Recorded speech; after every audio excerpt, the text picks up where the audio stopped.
This reading is for people who are in no contact with somebody that's important to them.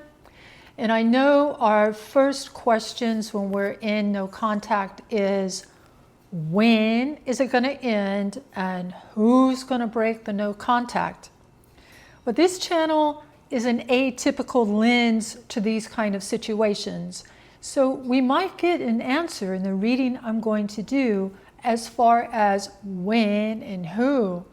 But there's something else going on in the no contact, the hidden influences, the hidden opportunities that we're really going to focus on here. And what I see with you is in the no contact, you're heartbroken. It hurts. You feel estranged from somebody that's important to you. And the other person is also feeling very disappointed and stuck. And I'm not showing every single card that's here because I don't read cards typically. I'm reading energies and influences. But also, I mean, you might not be familiar with the light and shadow tarot. So within each card is the light and shadow of that aspect. And so for you, with the heartbreak feeling, this time of no contact is actually an opportunity for you to be constructive, to build your own emotional solid ground. And how do you do that? Well, first thing is center on yourself, however you might can do that. Know that this is a temporary situation. It's going to pass. I will look at when contact might come. This person, the other person, still has a passion for you and a fire for you. They might still even be a little angry. We'll get some details there.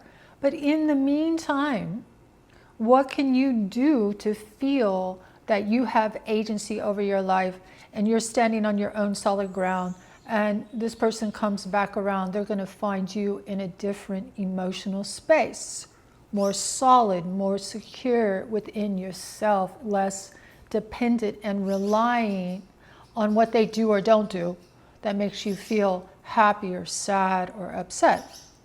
So let's get more. Let's see.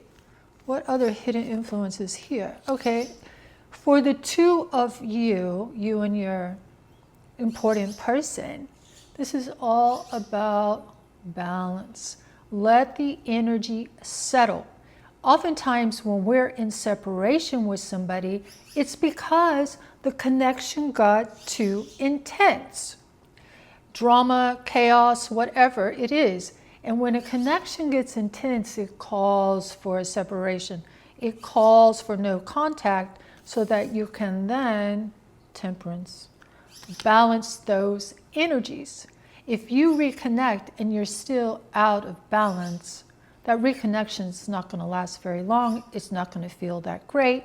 You know what I'm talking about. Because when there is balance, there's flow.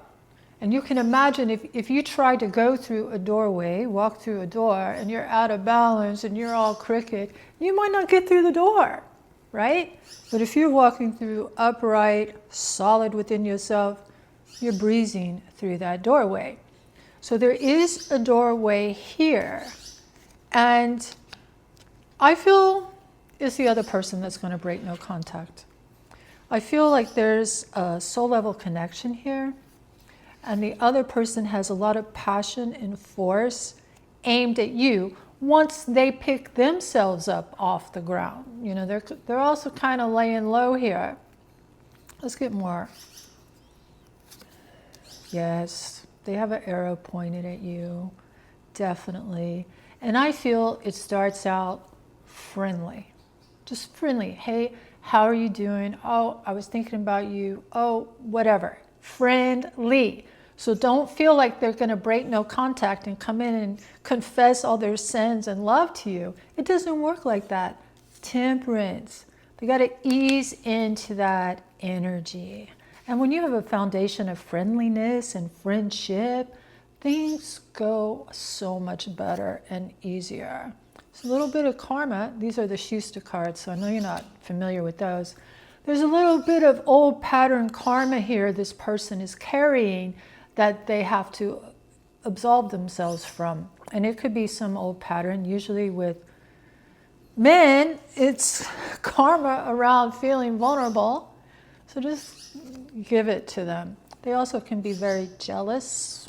We get some, this person's red hot toward you, by the way. I mean, that's the second sign I've seen of their hotness. And maybe they caused the temporary separation or no contact because they have some volatility. They have some heat that they have to learn how to channel correctly, to burn off correctly. And if that sounds like your person, how best might you deal with that? When they're hot, you step back, don't engage.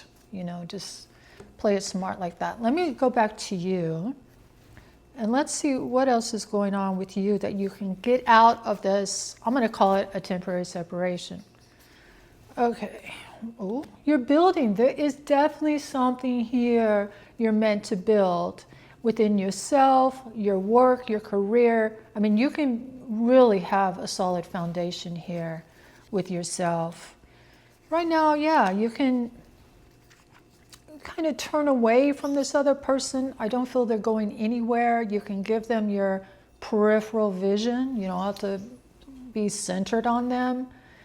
And I feel that you could have some deep feelings come up on your own, within yourself. Dreams could be significant for you. I feel like your unconscious is trying to bring something up to the surface for you to see that has been pushed down, that involves how you really feel about something. Something needs to be processed and healed. And that takes time alone. And then big, boom, you have a new beginning. Is a new beginning with this person? I mean, they're definitely coming back around. They're looking at you, they see you in the future. But, you know, surprisingly, you might have a shift during this no contact to where their place in your life kind of gets moved a little bit, to where you start focusing on things that you know are going to bring rewards to you. This other person, you might friend zone them for a little while or just be friendly with them and hold on to more of yourself, more of your feelings. You're not going to be so generous giving to this person, but they're still there. But they're not in the same place you are exactly when they come back around. Like, you're productive, I feel. You're going to be very productive. And they show still in their head a little bit. They want you in their life, but they might be too unproductively mental, whereas you show productively mental. So you've got the upper hand here as far as that goes. What else? Yeah. They're spying in the meantime. They're really struggling, more than you, actually. So the hidden influences in this no contact situation are, they realize they're hot for you in multiple ways. Like, they could even be jealous. They could still be holding on to anger. They have to work through their karma of that negative pattern that they're playing out with their anger or jealousy. And for you, it's about, okay, you know, you can't fix them. You can't do anything about the no contact right now. What are you going to be productive about? What are you going to do? What are your dreams telling you? So this is a whole world that opens up for you during the no contact. So I hope that helps you. This is my first video on this channel, actually, because I like reading things in a way that aren't typically read, you know. But we got a lot of information here. If you're interested in going deeper into your personal situation, you can always reach out to me. There's a link in my bio. I hope you like this reading. It was helpful, and welcome to my channel, my brand new channel, first video, Atypical Lens. My name is Valerie. See you for the next one.